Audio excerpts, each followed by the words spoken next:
This is Pet Life Radio. Let's talk pets. Welcome to Animal Rights on Pet Life Radio. This is your host, Tim Link, and I'm so glad you're joining us today. Super duper excited about the show. I've got a fun book to talk about and a wonderful author. Her name's Alison Rand. Alison's going to talk to us about her latest book, Walking Alison, a poodle's mostly true story of helping her human navigate life. So I love that, love the title, love the cover. So we're going to talk to Alison a little bit about that. We're going to talk to her poodle, Dea, get the viewpoint of Dea, since the book is written in that viewpoint. And then we'll obviously talk a little bit about writing styles and publishing books, all that wonderful stuff. So it's going to be a fun show. Everybody hang tight. We'll come back right after this commercial break. You're listening to Animal Rights on Pet Life Radio. Take a bite out of your competition. Advertise your business with an ad in Pet Life Radio podcasts and radio shows. There is no other pet-related media that is as large and reaches more pet parents and pet lovers than Pet Life Radio. With over 7 million monthly listeners, Pet Life Radio podcasts are available on all major podcast platforms. And our live radio stream goes out to over 250 million subscribers on iHeartRadio, Odyssey, TuneIn, and other streaming apps. For more information on how you can advertise on the #1 pet podcast and radio network, visit PetLifeRadio.com/advertise today. Let's Talk Pets on PetLifeRadio.com. Welcome back to Animal Rights on Pet Life Radio. Joining me now is author Alison Rand. Alison, welcome to the show. Oh, it's really wonderful to be here, and I'm very grateful. Oh, well, it's our pleasure having you on. I love the book, Walking Alison, a poodle's mostly true story, so I want to pick your brain on that, but a poodle's mostly true story of helping her human navigate life. And we all know that our animals, our dogs in particular, navigate us down the right path, or at least the path they want to take. So I love the subtitle on the book as well. Tell us a little bit about the book, Walking Alison. Oh, sure. Well, after I published my first memoir, A Place Called Grace, I heard from many people that they were curious what happened to me because it concludes in a bittersweet way and it's not a fairy tale ending. Plus, I felt I still had more of a story to tell, but I didn't feel that telling it from my own point of view was the way to go. So as I looked for a different angle, I realized that only my beloved black poodle, Dea, knows me as well as I know myself. And she's pretty opinionated. So I thought, why not write my second memoir from her point of view? I had actually been trying out some blogs from Dea's point of view before, so it was on the back burner in a way. To write my own story from her point of view was actually quite challenging. I needed it to be completely different from my first very bare and open memoir. Well, Walking Alison is also very bare and open, showing my vulnerabilities and health issues, but writing it completely from Dea's viewpoint, not my own, as I'm just a character in her story. And in a way, it's like two different books for those who like memoirs and for those who can see themselves in other struggles in life and can relate, and those who would enjoy a story told by an amazing, proud poodle. So trying to intertwine Dea's voice and personality into telling my story was the goal. And it wasn't that easy, but it was the goal. Well, I think you did a marvelous job with it, or Dea did a marvelous job with it. We'll give her credit on that for sure. It is interesting because, oftentimes we'll see not necessarily memoirs, but books will come across, nonfiction books will come across in particular, mysteries involving the animals and animals solving problems, these type of things, whatever the book may be. But Right. it told from the dog's, in this case, dog's point of view, but rarely do I see anything come across where you're actually having the dog's opinion or viewpoint on a memoir. Right. So I can imagine that is difficult. And how did you strip out a strap, move apart from the first book to this book to get into the what you feel is the mind's eye or the inner body of Dea? Well, this memoir chronicles many of the most difficult and also many of the joyous moments of my life. And it begins when Day is born, 6 weeks after my first dog, Alba, died. And it was also on my birthday. Day and I have the same birthday, which is amazing. So I knew it was a good sign. And I take her home, and she seems to suddenly develop her huge, proud poodle personality, but not without a lot of difficulty being left alone. She's a very needy puppy and suffers from separation anxiety, which is very difficult in the beginning. And I couldn't leave the house. But soon enough, after I get trained, and I write about this in the book because it was I who really got trained, she initiates all the good things that happened to me, like making so many new connections and bringing humor and more acceptance of myself and others into my world via our life journey and long walks together. And of course, she has firm opinions about my love life. I had fallen in love again with a man, which fortunately didn't work out, but she's okay with it. She has firm opinions about my health. In the book, I write I had gone through 2 bouts with breast cancer, and her opinions about her own real life dog friends and anytime she's left alone in the house. So, Dea is my solace for all the bad and difficult moments I go through in this book, such as loss, illness, fear. And she has her own reasoning as to why they happen. She gives me a completely different perspective on all the vicissitudes of life that might seem really tragic to me. But even when I hopelessly try meditation, for example, Dea feels this is ridiculous. Why don't I just be in the moment like she does and go outside and sniff other dogs? There's no need to sit in a chair listening to loud gongs. So it, uh, it's been an interesting journey trying to get her voice. I love that part of it, the meditation part, because I've professionally recorded some guided meditations that are out there because I'm a big Mhm. believer in meditation, and guided meditation is definitely one path. Of course, listening to gongs and chants and mantras and, getting in the lotus position is meditation. But I think that Dea hit upon it because I talk about this quite often, that meditation to me is anything that allows your conscious mind to shut off and allows your subconscious to open up. So being out in part of nature and smelling the smells and seeing the things and just being there actually allows that subconscious mind to open up. So Dea was actually, in my opinion, directing you to the proper form of meditation, which is obviously the dog's perfect form of meditation as well. Oh, absolutely. I mean, she's taught me so many things. I mean, as all animals do, I believe they teach us more than we ever give them credit for. Also, I live alone in New York City. And after going through so much loss, like my brother's death and my mom's death and my first dog, Alba, plus my own serious physical illnesses like the cancer, Dea seems to understand that I'm a bit sensitive and sometimes a bit fragile, which she makes fun of, especially after I have a number of silly accidents, one of which that leads me into the ER with her by my side. This was during one of our breaks from the city. But even with my 2 bouts with breast cancer, she gets me out of myself because I guess of my love and caring for her. She also understands that my focus is really on her and that we need to throw her favorite toy of the day so that the day can begin well.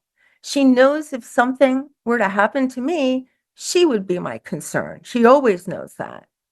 But this wise and opinionated puppy literally pulls me along and moves me forward on our life journeys. And really, it's her gift to me is when I realized I began to trust in myself and my own abilities again, experiencing like an inward feeling of safety and security that I had always longed for. And it's through Daya's teaching me that this really came to fruition. It was a big part of the ending of my book. Through each of the chapters, the one thing that Daya always accomplished was to help me look at life differently, with more joy and acceptance, and just being able to move forward. So I don't know if people who don't have dogs would understand that, but we are so intertwined and we've gone through so much together that she really leads me in this journey. I lead her too, but she really leads me in a different journey, appreciating life in such a different way than I never would if I didn't have a dog. I love that. Well, let's talk a little bit about the comparison in your take on this from writing your first memoir. How Yes. did you feel after writing that compared to writing this book? Was there a big sense of relief and feeling that, okay, I set out to tell my story in the first book? Or was it more of once this Walking Allison came out, it really allowed you to sort of release what perhaps you didn't get accomplished in the first one? Oh, that is such a great question. Really. My first book was my first memoir. And yes, while it was cathartic, it was helpful to me to move forward as well. My first book was about feeling really unmoored in New York City after my divorce and trying to be an actress. And I needed an adventure. So I moved alone to Rome, Italy, without knowing anyone or speaking the language or having any work. But I made a life there. I got a work permit by myself and lived there for 3 years until a terrible accident forced me to come back home. But when I came back home, I went through a series of terrible, terrible losses where I lost my brother and then my mother right after, and then my beloved first dog, Alba. And I was a wreck. I didn't want to do acting anymore. I also got very sick with another illness, and I decided to get my master's in social work, that would be the best thing to do. But I was really floundering until a quirky octogenarian named Grace, aptly named Grace, came into my life and helped me get my resiliency back. She was an amazing woman. And so this book does have a lot of humor in it, but it's also very, very bittersweet. So it ends on a bittersweet note, not a happy fairy tale ending, as I said. Other authors have written about moving to Rome and then they meet Prince Charming and their life seems to be wonderful. My memoir is a bit different. I don't want to say it feels more real, but it was more real for me. It didn't happen so easily. So, but this second book, Walking Allison, written in Daya's perspective, was the most joyful writing venture I've ever encountered. It was very difficult. And yes, we talked about difficult subjects and opened up a lot of vulnerabilities for me, but it's okay. I mean, that's what a memoir is. And writing, again, trying to write from her perspective, I tried to do the opposite of anthropomorphizing because I did not want to put human characteristics on Dea. I tried to the best of my ability to write thinking, she's really a dog. This is what she'd think. She doesn't care about other things. She wants to be with me all the time. She wants to sniff flowers. She wants to run around. She wants to be very social. So writing from that perspective was the biggest joy, I can tell you. It was a complete different venture. That's fantastic. What would you say if you were asked the one thing that this book taught you that the first one didn't, or the one thing, let's perhaps say, Dea has taught you when going through writing the book, Walking with Allison? Oh, she's taught me. That's an awfully wonderful question as well. What she really taught me with this book was to not take myself so seriously, because if I wrote it from my own perspective, I think, oh, this is so sad. This is really awful. The breakup, the this, the that, the illness. But when I write it from what I truly believed she could be thinking and feeling and saying, it's comical, it's lighter. I can look at life in a different way. And it's a lot easier to move forward that way and not stay stuck in any particular sadness. I hope that answers your question. Yeah, absolutely. And I think that's the key, and you highlighted a little bit earlier in the fact that, memoirs are sort of, yes, you're telling your story, but it's also a release of, okay, here's all my stuff.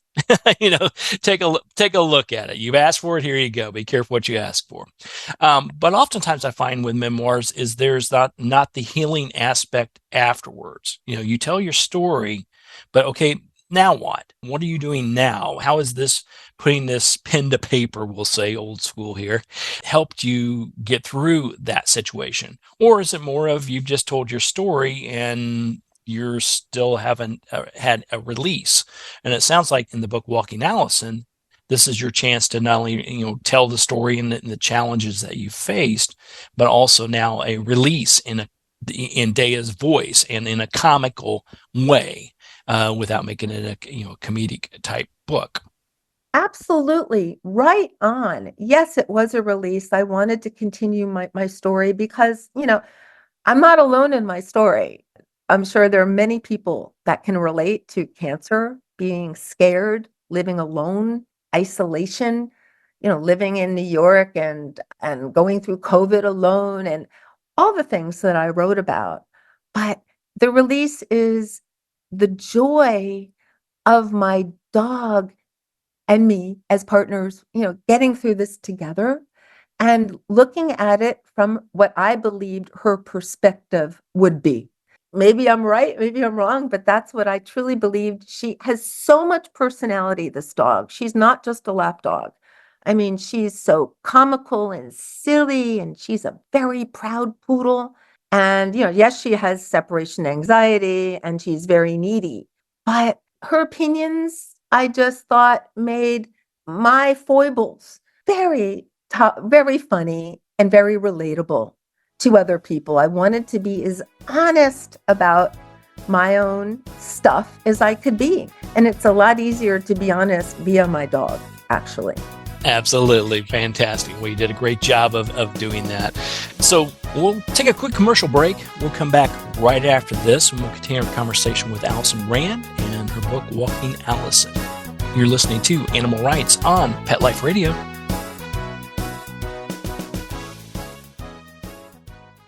Hi, this is Tim Link, animal communicator and pet expert and host of Animal Rights on Pet Life Radio. Have you ever wanted to know what your pet is really thinking? Do you want to find out if they truly understand what you're trying to tell them? Ever wish you could build a better understanding and closer relationship with your pet? Well, now you can. Learning to Communicate with Animals is a 4-part on-demand workshop. In the workshop, you'll learn the essential techniques that are necessary to communicate with animals, including what is animal communication, breathing correctly to achieve the perfect state to communicate with your animals at a deeper level, using guided meditation exercises and method to communicate with animals, and how to send and receive information from your animals. So if you're wanting to learn how to communicate and connect with your animals at a deeper level, visit petliferadio.com/workshop and purchase and download Learning to Communicate with Animals. You'll be glad you did.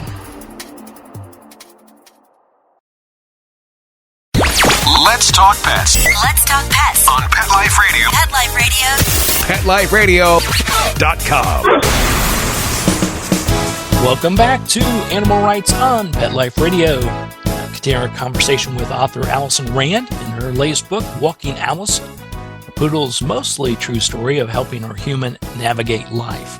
So we talked a little bit about the book and the memoir and looking at this from Daya's standpoint and the differences between your previous memoir and this new memoir, Walking Allison. When people pick up a copy of this book, and whether they've read your first one or not, but in this case, if they have read the first one, what do you hope they gain from that? Is there a tidbit you hope they walk away with, or what was your goal in putting together this particular book? Definitely. I tried to write it, and I believe that there are some layers of poignancy in this book. First of all, the power of the human-animal bond has so many layers and can help in so many ways via the complete selflessness of a dog. For me personally, but also I believe that these are universal themes for so many people. For me, the power of a bond with Dea, or for someone else, the bond with the dog in their life, dealing with the serious illness multiple times with more resiliency and keeping the focus on Dea, even before the cancer, was something I always would do, but also during the cancer. Loneliness. There is a huge loneliness epidemic in this country, I think. And having a dog by my side, and I tried to write that we were such a team, there's nothing more helpful. And the love and fear of loss, which I've suffered from because I've lost most of my family. Having a dog or a cat enables one to care about something or someone other than themselves and put that focus on the animal. So what I wanted people to get out of this really was about getting through life's ups and downs. Helped is only helped by the human-animal bond. Dea engages in life, and she makes me more engaged in life. She became really my best teacher because writing this from her point of view made me see my world completely differently. In other words, life's vicissitudes can be looked at differently, and I began to look at them through Dea's eyes and learn to appreciate the humor of some of my life struggles. I tried to show the reader through Dea's voice that it is okay and a good thing to laugh at your own foibles. So my bond with Dea helped me on my journey, my own journey, to finding more self-acceptance and self-love in the face of having gone through so much loss. During the darkest moments of my life, my dogs have always been there with me, right by my side. And I have to tell you, there's nothing that helped me more. We all know dogs live in the moment. And I began to see life differently with her by my side. I met amazing new connections with neighbors and strangers with dogs via Dea. During COVID alone in New York City, she gave me a sense of normalcy and routine during our long walks. It was our only connection with the outside world for a while. So I guess one of the big points is with this human-animal bond that is so immense, I don't think we give credit to how much dogs and animals do for us. But I just wanted people to realize to never underestimate the power of loving an animal. It can become the strongest love for some of us.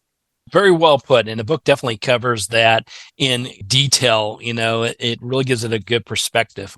And I think you're absolutely right. Whether we've gone through, I'm sure we've all gone through loss in our life. We've had health challenges in our life. We've had personal challenges in our life. And for those listening to this show, they definitely know that a dog or any other animal can definitely help you get through that, better understand that, and come out a better person on the other end. Oh, definitely. Yes. So everybody go out and pick up a copy of the book. It's called Walking Alison, a poodle's mostly true story of helping her human navigate life. And we will make sure to everybody check out Alison's site as well. It's AlisonRandAuthor.com, and we'll post that on the site so everybody can take a look at all of your writings and all the wonderful things you got going on. So, Alison, thank you so much for coming on the show. It was a real treat, and love the book, and just keep up the great work. Look forward to chatting again somewhere down the road. Oh, I hope so. It's been wonderful. Thank you so much. Well, we're coming to the end of the show today. I want to thank everyone for listening to Animal Rights on Pet Life Radio. I want to thank the producers and sponsors for making this show possible. If you have any ideas, comments, thoughts, or questions, you can drop us a line at PetLifeRadio.com. And while you're there, you can check out all the other wonderful shows and hosts. It's a cornucopia of great entertainment with always an animal in view. So everybody take a look at that. So until next time, write a great story about the animals in your life, and who knows, you may be the next guest on Animal Rights on Pet Life Radio. Have a great day. Let's Talk Pets, every week on demand, only on PetLifeRadio.com.